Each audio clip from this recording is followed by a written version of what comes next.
We are Ivan and Roberto, and we're gonna talk about the identity theory.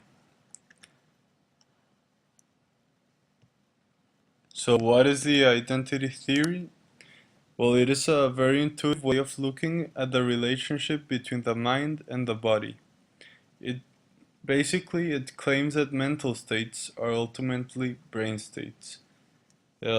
This would mean that changes to the brain account for changes in mental function and that thoughts are no more than neurons firing off at one another.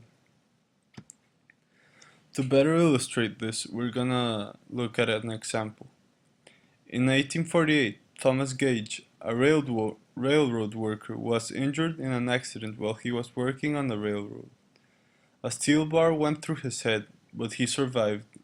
Before the accident, he was an easygoing and polite person, but afterwards he became obnoxious and ill-mannered.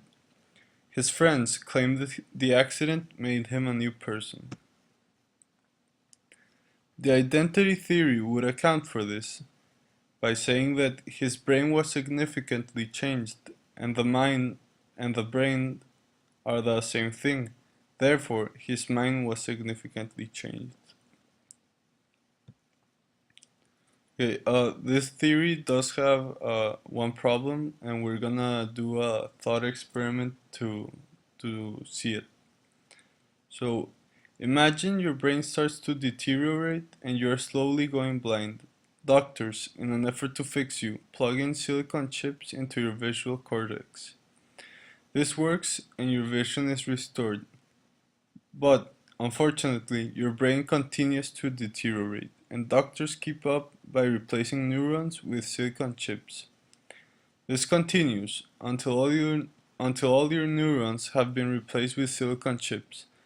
Theoretically, you will continue having the same thoughts, expressions, and memories.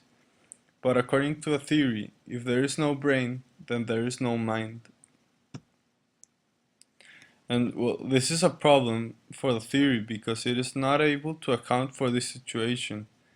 It says that the mind and the brain are one and the same, but by the previous example, we encounter a problem with this statement, and therefore this theory is kind of flawed.